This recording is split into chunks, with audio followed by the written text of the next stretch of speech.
eu sou a professora Ana Carolina e vou lecionar a disciplina de Língua Espanhola para o 7º ano do Colégio Emaús. Lembrem-se das nossas orientações, de estar sempre num local bem tranquilo para fazer as videoaulas e que todas as atividades e exercícios devem ser baseadas naquilo que vemos aqui pelas videoaulas, tá bom? Então, agora daremos continuidade ao nosso ensino da língua espanhola e vamos então pegar o livro, o caderno, todas as orientações de todas as videoaulas que sempre tivemos, tá bom? Vamos lá. Hoje daremos os parabéns para o Davi Gramicelli, que enviou pra gente um exercício. Eu fiquei muito feliz mesmo, Davi, porque eu adorei os seus escritos, né? Ele explicou pra gente tudo aquilo que ele pratica para melhorar o mundo, que eu achei bem legal. E também colocou alguns mandamentos. Ele colocou que precisamos cultivar áreas verdes. E eu concordo, Davi. Eu acho que as áreas verdes são muito importantes para a mudança do nosso meio ambiente. Também usar mais bicicletas e andar mais a pé. A poluição, né, que os carros, que os automóveis causam no planeta hoje realmente são um dado preocupante. Desfrutar a luz do sol, né? Então poupar mais energia. Sempre que a luz do sol estiver disponível, tentar não utilizar a energia elétrica. Em lugar de praticar de produtos que usam bateria, usar recarregáveis, né? Essas baterias, elas são muito difíceis de serem descartadas e acabam gerando um lixo que é muito difícil de ser consumido depois. Então, Davi, concordo 100% com você. E ele também colocou aqui, né, algumas perguntas para que a gente respondesse. Como os outros alunos não enviaram ainda, eu só vou expor aqui e esperar que vocês enviem para que eu possa criar um questionário para vocês responderem, tá bom? Eu estou esperando que vocês me entreguem porque eu preciso colocar todas as perguntas juntas, tá? Não se esqueçam de enviar, meninos, porque é muito importante para eu poder medir a participação de vocês. Assim, a gente consegue colocar a nota do conceito e poder realmente avaliar a participação de vocês na videoaula, tá? Então, por favor, me enviem esses exercícios. O Davi já enviou o dele, então eu espero o dos outros alunos para a gente poder fazer o nosso questionário, tá bom? Davi, adorei receber suas atividades. Continue mandando, que eu vou adorar ler e adorar também colocar aqui nas videoaulas para poder mostrar para os seus colegas. Vamos lá? Bom, hoje daremos continuidade então à unidade 6, que iniciamos na última aula. Vamos fazer a página 90 e 91 novamente, só para a gente relembrar aqueles textos e logo após nós vamos fazer as atividades, tá bom? Então vamos lá, o nome dessa unidade é Vamos a Viajar, então estamos falando sobre viagens, né? Sobre traslados e vacaciones, que são as férias. Então Ramón Díaz disse: Mis hermanos y yo vamos a conocer Buenos Aires. Vamos a visitar los monumentos históricos y probar el famoso bife de chorizo argentino. También nos gustaría ver un espectáculo de tango, tango que é a música nacional, né, da Argentina. Voy a quedarme una semana en Barcelona y después voy a conocer París, la capital de Francia. Quiero quedarme unos 2 semanas allí, disse o Jaime Rojas. Estou com um pouquinho de inveja, gostaria muito de estar em Paris e ficar por lá umas 2 semanas. Voy a hacer un curso en Galicia y después voy a viajar en tren hacia Lisboa. Tengo muchas ganas de conocer la capital portuguesa y también me gustaría hacer un recorrido por algunas ciudades que están cerca de Lisboa. Então disse Regina Helena Castellano. E a Ana Teresa Paz disse pra gente: Voy a visitar a mis abuelos que viven en La Paz y después voy a conocer algunas playas brasileñas con mis tíos y primos bolivianos. Muito bem. Então agora a da Rita Echeverría. Mi familia va a conocer las Islas Canarias, pero yo voy a quedarme trabajando en Madrid. Es que soy becaria y en este momento no tengo vacaciones, pero ya que no tengo clases en la universidad, voy a ver algunas películas en el cine y si es posible me gustaría visitar algunos amigos que no veo hace tiempo. Então, agora vamos fazer, né, já relembramos os textos, vamos fazer as atividades da página 96 até a página 103, tá bom? Lee el cómic y contesta: ¿Por qué el trabajador se niega a bajar del edificio? Então vamos ver aqui. ¿Vas a bajar a almoçar? ¿Estás louco? ¿No has visto lo peligroso que está el tránsito? Então nós temos aí 2 trabalhadores, né, que trabalham nos arranha-céus, nos altos dos prédios, nos andaimes. eles estão ali dependurados, a gente pode perceber que sem nenhum tipo de proteção, e ele pergunta se o colega vai descer para poder almoçar. Ele diz que ele está ficando doido, porque o trânsito realmente está muito perigoso. Então ele prefere estar ali em cima do que no trânsito lá embaixo. La expresión vas a bajar, utilizada por el obrero en la viñeta, transmite una idea de futuro inmediato. A diferencia del futuro, bajarás, es una perífrasis formada por el verbo ir en presente de indicativo más preposición a más verbo em infinitivo. Bom, a perífrase verbal, ela existe também em português e a gente utiliza quase sem perceber. Aqui em Minas, a gente quase não utiliza o verbo no futuro de fato, né? Como ele baixará. Normalmente, aqui no nosso dialeto, da nossa região, nós utilizamos a perífrase verbal no futuro. Então, nós colocamos um verbo, né, no presente do indicativo, mais a preposição a, mais um verbo no infinitivo, como vai baixar. A gente, na verdade, quase não coloca nem mesmo a preposição aqui em Minas, né? A gente coloca vai baixar, vai ir, vai sonhar. A gente não fala muito sonhará, irá, baixará. Então, neste caso, em espanhol também existe. Eles utilizam o verbo no futuro, bajarás, dejarás, sonharás, mas essa expressão com perífrase dá uma ideia de futuro mais imediato, né? É algo que vai acontecer logo após a fala, algo que não vai demorar a suceder. Enquanto o verbo no futuro, bajarás, ele traz uma ideia realmente de um futuro mais longínquo, né? Que não se sabe exatamente quando vai acontecer. Como na vinheta, né, no comic, nós temos esses dois trabalhadores. Provavelmente já estão na hora do almoço. Ele pergunta vas a bajar, porque naquele momento, né, nosso horário de almoço acabou de começar. Então, você vai baixar, você vai descer para poder comer? Então, é algo mais imediato. Ele usaria o bajarás a almoçar se fosse algo mais cedo, né? Então, eles acabaram de chegar ao trabalho e ele está perguntando se quando for a hora do almoço, ele vai descer. Nesse caso, utilizando a perífrase verbal, ele dá uma ideia mais imediatista, né? Em português, a gente não tem muito essa noção de o que é mais imediato, o que é menos imediato, porque alguns dialetos, como o nosso, por exemplo, não utiliza tanto os verbos no futuro. Nós preferimos utilizar a perífrase verbal. Esse é um dos motivos que quando a gente começa a estudar o espanhol, a gente sente um pouquinho de dificuldade nas conjugações de alguns verbos, porque alguns desses verbos a gente quase não utiliza mais aqui na língua portuguesa, no nosso dialeto. É o caso, por exemplo, do subjuntivo, né? Nós temos o modo indicativo e também temos o modo subjuntivo. Aqui na nossa zona dialetal, que é como a gente chama um espaço em que o dialeto é o mesmo, nós não utilizamos mais o subjuntivo. Então, isso acaba gerando uma confusão um pouco maior na hora de conjugar os verbos em espanhol, né? E as pessoas me perguntam, professora, por que a língua não se modifica para poder alcançar a nossa língua? Aí a gente tem que ter um pouco de sensibilidade, né, para entender que não é só a nossa língua. Aqui na nossa zona dialetal, a gente não utiliza o subjuntivo, mas existem várias outras partes do nosso país em que eles utilizam de maneira muito extensa. Por exemplo, no Nordeste do Brasil, eles utilizam o modo subjuntivo na fala, né? É algo muito natural para eles. E como nós falamos a mesma língua, a nossa gramática, ela não pode ser modificada em função apenas de um dos dialetos. Então, nós acabamos tendo uma gramática que está um pouco distante da nossa fala, criando aí duas línguas quase que distintas, né? A língua que escrevemos e a língua que falamos no nosso dia a dia. Claro que conforme a gente vai amadurecendo um pouco, a gente vai adotando um pouco essa gramática mais formal em alguns momentos, né? Então, na faculdade, a minha fala era totalmente distinta da fala que eu tenho dando aula, que também é totalmente distinta da que eu tenho na minha família. E assim por diante, a gente vai aprendendo a se adequar, né? A adequar a nossa fala, à nossa língua e às muitas maneiras de se expressar na oralidade e na escrita, né? Então, nesse caso, a gente não vai modificar, porque nós temos um país de dimensões continentais.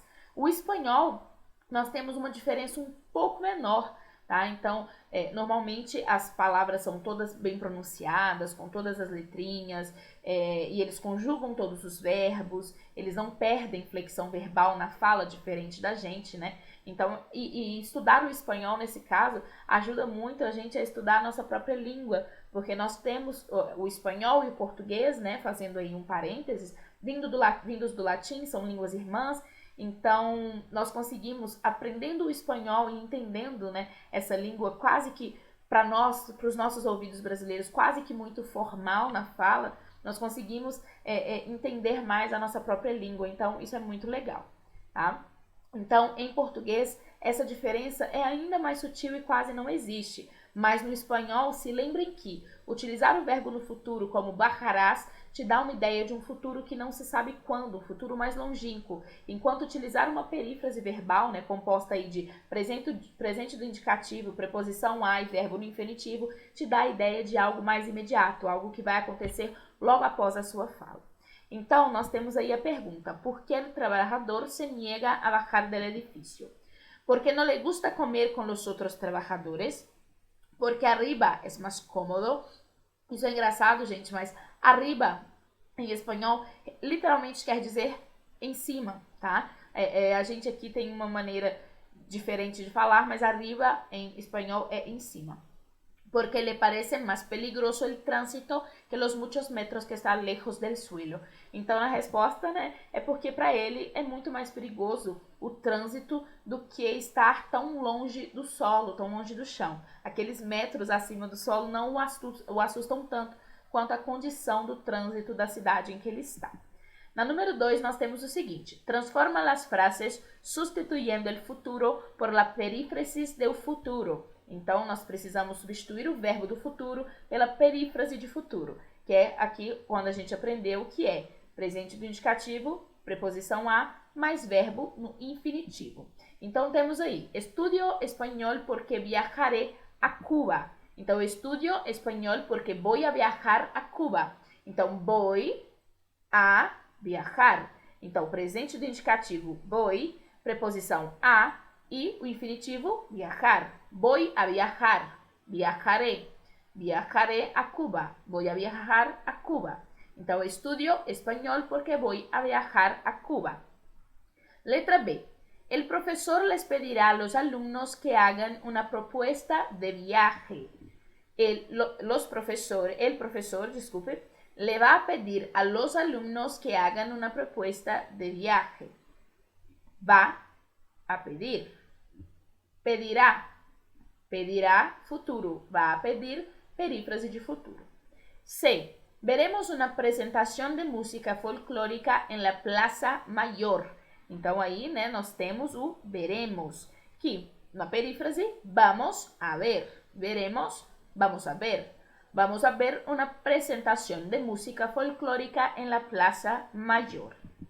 D. Las chicas escribirán los postales y los chicos comprarán los celos. Então, temos aí, las chicas van a escribir los postales y los chicos van a comprar los celos. Então, temos dois verbos. Escribirán, que se torna van a escrever, e comprarán, que se torna van a comprar. Sempre presente do indicativo, preposição a, mais verbo no infinitivo para formar a perífrase de futuro, ok? Depois, na próxima aula eu vou trazer essa matéria um pouco mais explicadinha para que não reste nenhuma dúvida, tá bom? Então, vamos lá. 3. Lee la viñeta e identifica que expresión se utiliza para referirse al futuro. Em seguida, contesta as perguntas que estão a continuação. Então, vamos ler essa tirinha, né? E identificar qual a expressão que está sendo utilizada para se referir ao futuro. Pergunta se nos vamos a quedar muito tempo. Então, temos aí, né, os índios, os exploradores, né? E a pergunta eles perguntam se nós vamos ficar por aqui algum tempo, por muito tempo, né? Então, a expressão utilizada para se referir ao futuro é vamos a quedar. Então, vamos ficar, né? Pergunta se vamos ficar muito tempo, que também é uma perífrase, né? Não utiliza o quedaremos, e sim vamos a quedar. Que papel cumple el personaje del centro de la tira? Ele é um periodista, um intérprete ou um investigador. Periodista, em espanhol, podem anotar aí, caso vocês não saibam ou tenham se esquecido, é um jornalista. Intérprete seria um intérprete mesmo, né? Um tradutor. E investigador seria investigador mesmo, não há modificações. e ele é um intérprete. Ele está interpretando, né, no caso, traduzindo o que os índios estão falando para os exploradores. B. ¿Qué indica la pregunta? Que los indígenas quieren recibir a los europeos como huéspedes, que los blancos se van muy deprisa. Es una ironia, porque los blancos llegaron y nunca más se fueron. E na verdade é uma ironia, né? Porque os portugueses e espanhóis, né, na verdade os navegadores, eles chegaram à nossa terra e nunca mais foram embora, continuaram aí explorando o território. Letra C. El antônimo de mucho tiempo es. Bom, antônimo, como vocês sabem, é o contrário. Mucho tiempo tem como antônimo muy tiempo, pouco tempo ou menos tempo. Na verdade, pouco tempo. Mucho significa muito e tempo é tempo mesmo. Então, mucho tempo, pouco tempo. Muy também significa muito. E vocês vão aprender um pouquinho ali na frente qual é a diferença de mucho e muy. Na verdade, é muito tranquilo de se aprender. Vocês vão ver que é bem fácil. Mas nesse caso, não podemos utilizar muito tempo. E mesmo se utilizássemos, está perguntando antônimo. E muy e mucho tem o mesmo significado. E menos tempo seria mais tempo, né? Menos, mais. Letra D. A que explorador crees que se refere la tira? A Cristóbal Colón, a Vasco da Gama ou a Marco Polo? A Cristóbal Colón, né? Que foi o primeiro a pisar, né? O primeiro europeu a pisar nas terras da América. Número 4, lá na página 99. Relaciona as colunas e escreve 5 previsões para o futuro imediato.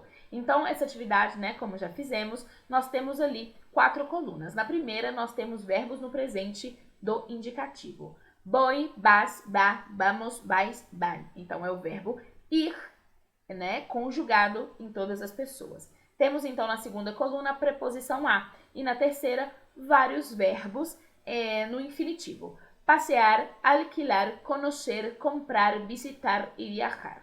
Eu acho que o único verbo que vocês não sabem o que significa, né, o que eu acho, porque vocês podem saber, é alquilar. Alquilar é alugar, tá? E na quarta fileira, nós temos aí os complementos. La ciudad, un coche, en tren, unos regalos por las calles, un museu. La ciudad significa a cidade, un coche, o carro, en tren, no trem, unos regalos, uns presentes. Regalo em espanhol é presente. Por las calles, pelas ruas, e um museu, um museu. Vocês mesmos vão formar, né, 5 frases. Eu trouxe para vocês aqui somente alguns exemplos. Vocês podem utilizar os exemplos, mas não precisam fazer isso. Podem utilizar somente as frases de vocês, tá bom? Trouxe aqui, então. Va a viajar en tren. Va a viajar en tren. Então, eu peguei o vas, tá? E o a também poderia servir. E transformei numa perífrase verbal, já que na atividade a proposta é futuro imediato, tá bom? Então, va a viajar en tren. Vas a alquilar un coche. Van a conocer la ciudad. Ok? Então, vamos agora para o número 5. Façam as 5 frases. Se vocês quiserem utilizar essas 3 e fazer somente mais 2, tudo bem. Se vocês quiserem fazer as 5 autorais de vocês, também está tudo ótimo. Vamos lá. Forma frases com as perífrases de futuro. Então, nós temos aí yo, né, sugestões de resposta, porque, novamente, vocês podem fazer as frases que vocês quiserem. Vocês podem utilizar a minha, mas nesse caso, né, nessa aqui a gente tinha 3 e vocês ainda fariam 2. Nesse caso, vocês podem utilizar sim a minha, mas eu preferia que vocês fizessem uma de vocês, tá bom? Para exercitar essa atividade. Então, por exemplo, persona yo, verbo estudiar. Então, a sugestão de resposta seria: voy a estudiar matemáticas. B. Juan Carlos volver. Juan Carlos va a volver mañana. Nosotros viajar. Vamos a viajar a México. Vosotros y hacer. Vais a hacer los deberes. Ellos escribir. Van a escribir los postales. ¿Okay? Então, essas são sugestões de resposta, mas eu gostaria que vocês fizessem suas próprias frases, tá? Utilizando as palavras que vocês sabem, os glossários que vocês escreveram no caderno e até mesmo as frases do livro. Vamos lá? 6. Utiliza las expresiones a continuación y hazle preguntas a un compañero. A él le tocará contestar siempre negativamente y contemplar las respuestas empleando outras expressões del quadro. Então, lá embaixo existe um exemplo, né? Vocês poderiam perguntar, ¿vas a ir a un concierto? E aí o companheiro responderia, no, voy a visitar el Museo de Arte Contemporáneo. Como a gente não consegue fazer essa atividade com um colega, eu quero que vocês façam 2 frases, tá bom? Aí no livro mesmo, se vocês acharem que não vai caber, podem fazer no caderno. Coloquem o número da videoaula e a data de hoje e façam essas 2 frases. Vocês vão colocar exatamente como está aí, pode colocar mesmo assim.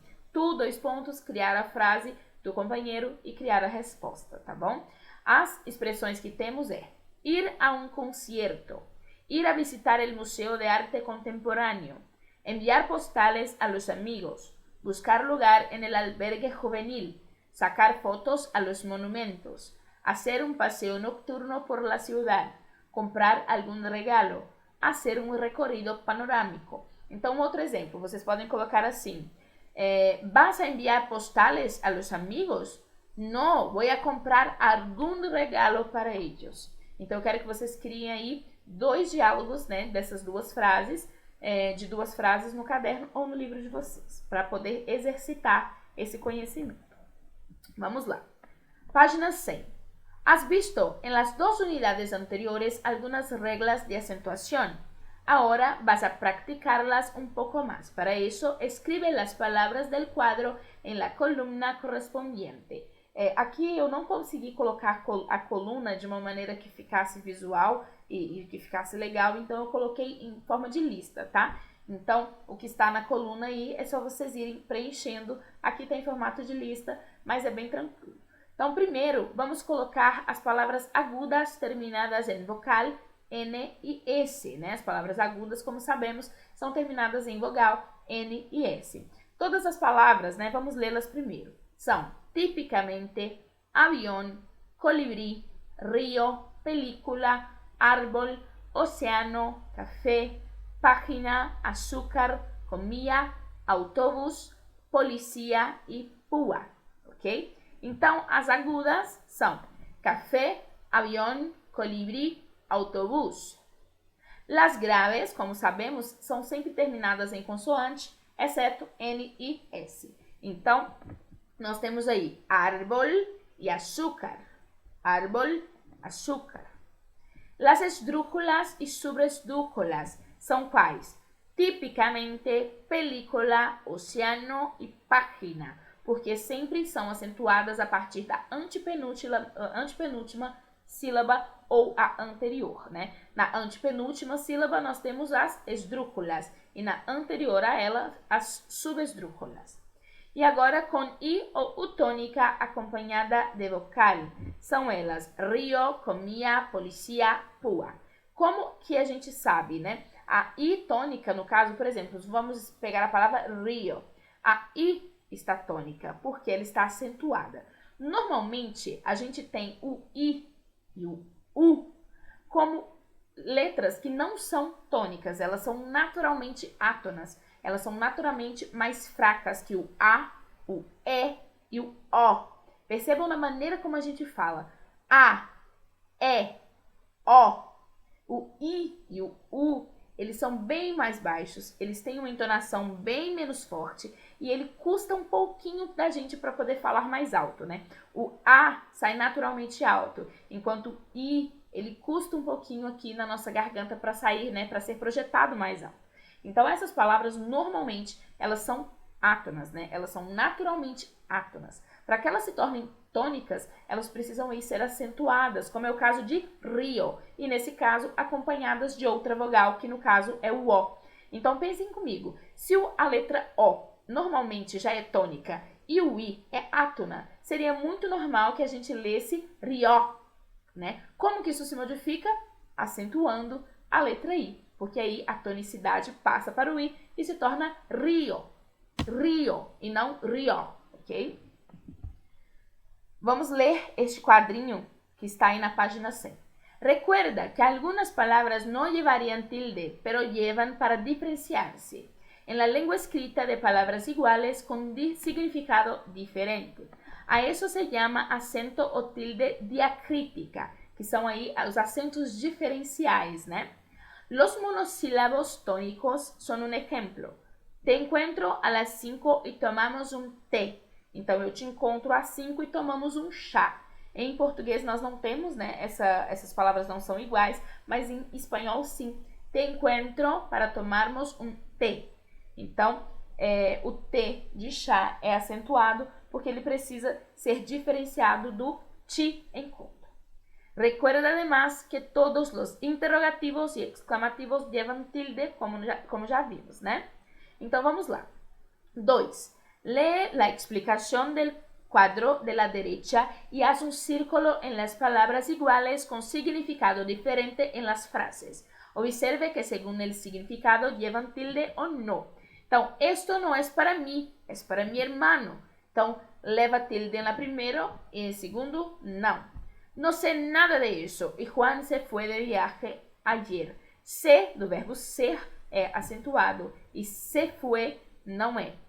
Sí, seguro que viajaré. Si no voy a la playa, voy a la montaña. Então, sim, ele é acentuado. E o si, né? Porque pra gente também não é igual. O sim, nós escrevemos S-I-M. E o si, S-E. Em espanhol, é tudo a mesma coisa. Então, o sim, ele é acentuado.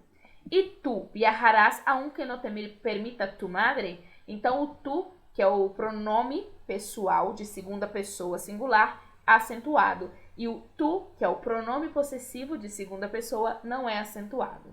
Então, tua mãe e tu. Él siempre viaja en el tren de las 7. O él, pronome pessoal, é acentuado. O él, artigo masculino, não. Aún no he entendido lo que quieres. Prefiere el libro y aún la entrevista. Então, aqui nós temos também um acentuado e o outro não. Esse dinheiro é solo para empezar. Además, no viajaré solo.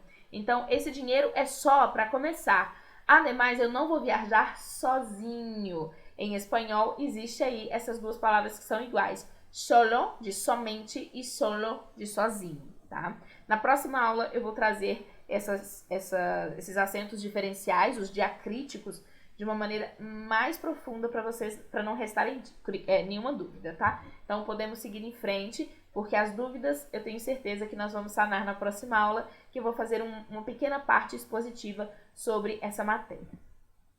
3. Lee los cuentos, acentúa las palabras en negrita e identifica a las personajes de los textos. Então, temos o primeiro texto, que é o Accidente, del colombiano Carlos Moyano Ortiz.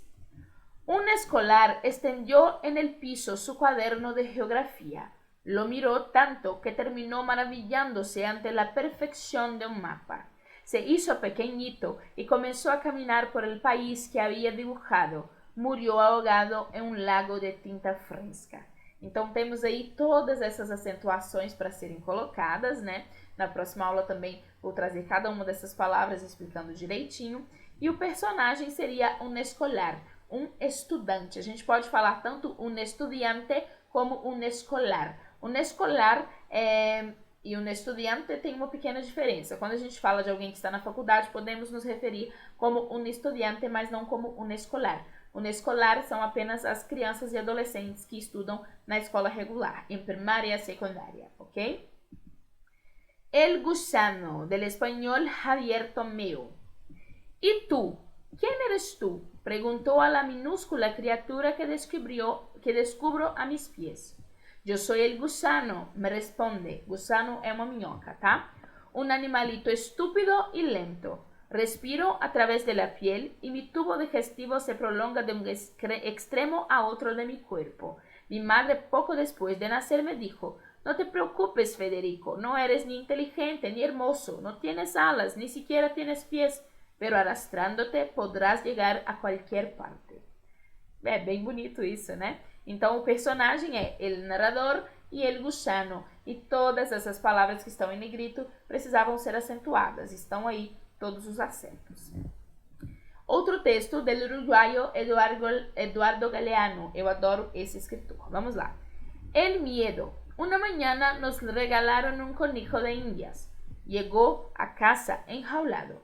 Al mediodía le abrí la puerta de la jaula. Volví a casa al anochecer y lo encontré tal como lo había dejado, jaula dentro, pegado a los barrotes, temblando del susto de la libertad.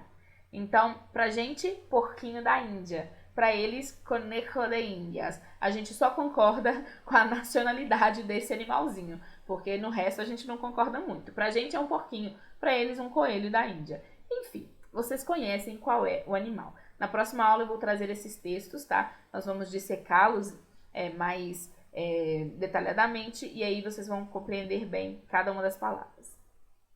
Página 102. Que palavras ou expressões utilizarias para caracterizar um aeropuerto? El aeropuerto é um lugar, e aí vocês vão colocar uma resposta pessoal. Vocês podem dizer, com muita gente, com muitos aparatos tecnológicos, com vários aviões e maletas, ok? En el aeropuerto hay, e aí também resposta personal, tá? Vocês vão colocar o que há no aeroporto.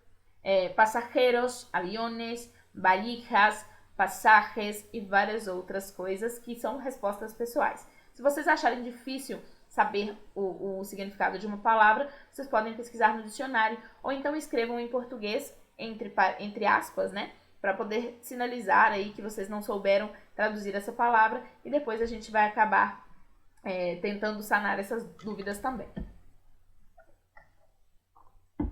Número 2. Ahora lee el texto de Mario Benedetti. Se llama Beatriz, los aeropuertos. El aeropuerto es un lugar al que llegan muchos taxis y a veces está lleno de extranjeros y revistas. En los aeropuertos hace tanto frío que siempre instala una farmacia para vender remedios a las personas propensas. Yo soy propensa desde chiquita. En los aeropuertos la gente bosteza casi tanto como en las escuelas. En los aeropuertos las valijas siempre pesan 20 kilos. Así que podrían ahorrarse las balanzas. En los aeropuertos no hay cucarachas. En mi casa sí hay porque no es un aeropuerto. A los jugadores de fútbol y a los presidentes siempre los fotografían en los aeropuertos y salen muy peinados, pero a los toreros casi nunca y mucho menos a los toros. ¿Será porque a los toros les gusta viajar en ferrocarril? A mí también me gusta muchísimo. Las personas que llegan a los aeropuertos son muy abrazadoras. Cuando una se lava las manos en los aeropuertos, quedan bastante más limpias, pero arrugaditas. Yo tengo una amiguita que roba papel higiénico en los aeropuertos porque dice que es más suave. Las aduanas y los carritos para el equipaje son las cosas más bellas que tiene el aeropuerto. En la aduana hay que abrir la valija y cerrar la boca. Las azafatas caminan juntas para no perderse. Las azafatas son muchísimo más lindas que las maestras. Los esposos de las azafatas se llaman pilotos. Cuando un pasajero llega tarde al aeropuerto, hay una policía que agarra el pasaporte y le pone un celo que dice, ese niño llegó tarde. Entre las cosas que a veces llegan al aeropuerto está, por ejemplo, mi papá. Los pasajeros que llegan siempre les traen regalos a sus hijitas queridas, pero mi papá, que llegará mañana, no me traerá ningún regalo porque estuvo preso político 5 años y yo soy muy comprensiva. Nosotros frecuentamos los aeropuertos sobre todo cuando viene mi papá. Cuando el aeropuerto está de huelga, es mucho más fácil conseguir taxi, pero el aeropuerto. Hay algunos aeropuertos que además de taxis tienen aviones. Cuando los taxis hacen huelga, los aviones no pueden aterrizar. Los taxis são a parte mais importante do aeroporto. Bom, eu quero que vocês façam algo sobre este texto. Vocês vão relê-lo bem tranquilamente e vão grifar. Vocês podem grifar com um lápis ou marca-texto as palavras que vocês não entenderam. Esse texto ele é muito legal para a gente trabalhar várias outras coisas. Então eu decidi que na próxima aula eu vou voltar para esse texto trazendo novas explicações e atividades. A partir dele eu vou ensinar um pouco da matéria, tá? E aí vou trazer o vocabulário. Eu achei esse texto muito legal porque ele traz uma uma ideia de vida muito nova, né? Porque é uma criança que é a nossa narradora.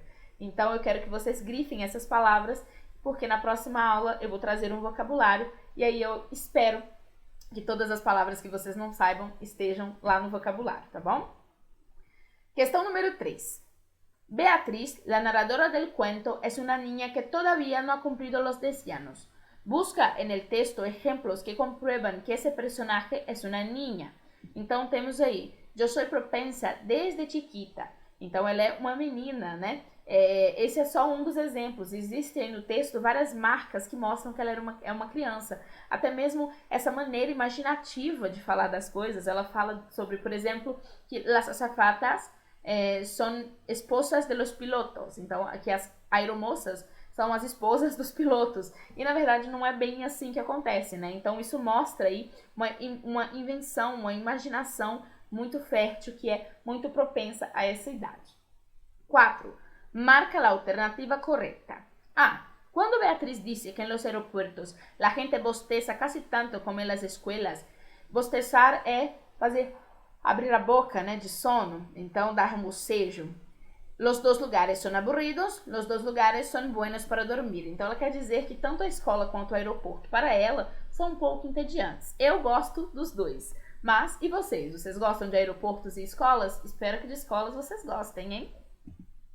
Beatriz dice que las personas son muy abrazadoras. ¿Por qué? ¿Las personas se abrazan mucho o porque las personas son muy cálidas? Porque as pessoas no aeroporto se abraçam muito, né? Eles sempre se abraçam muito.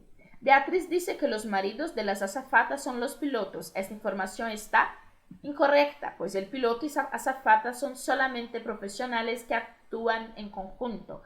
Claro que pode existir um piloto que é esposo de uma aeromoça, mas na verdade isso não é certo 100% das vezes, né? Se puede decir que en el texto la narradora nos cuenta la historia según su percepción, la narrativa es larga, se describen varios personajes que frecuentan los aeropuertos, hay un único espacio donde ocurre la acción y hay un desenlace gracioso que establece una relación con el inicio de la historia. Então, nós temos aí 3 respostas que estão corretas. Que a narradora nos conta a história segundo a sua percepção. A gente vê aí a imaginação dela voando solta. Que há um único espaço onde ocorre a ação, que é o aeroporto. E que há um desenlace um pouco engraçado, né? Que estabelece uma relação com o início da história. Então, acaba se tornando um círculo. Bom, eu quero que vocês estudem bastante essas matérias, todas as atividades. Não se esqueçam de fazer as frases, de fazer todas as palavras que vocês não sabem, de vocês grifarem, porque na próxima aula a gente vai rever esse texto de uma maneira mais profunda, fazendo uma interpretação um pouco maior. Vamos rever também todas as matérias e fazer um pouquinho da revisão que está aí no livro dessas 2 últimas unidades que a gente já estudou, tá bom? Então nos vemos na próxima aula e lembrem-se, juntos no caminho certo.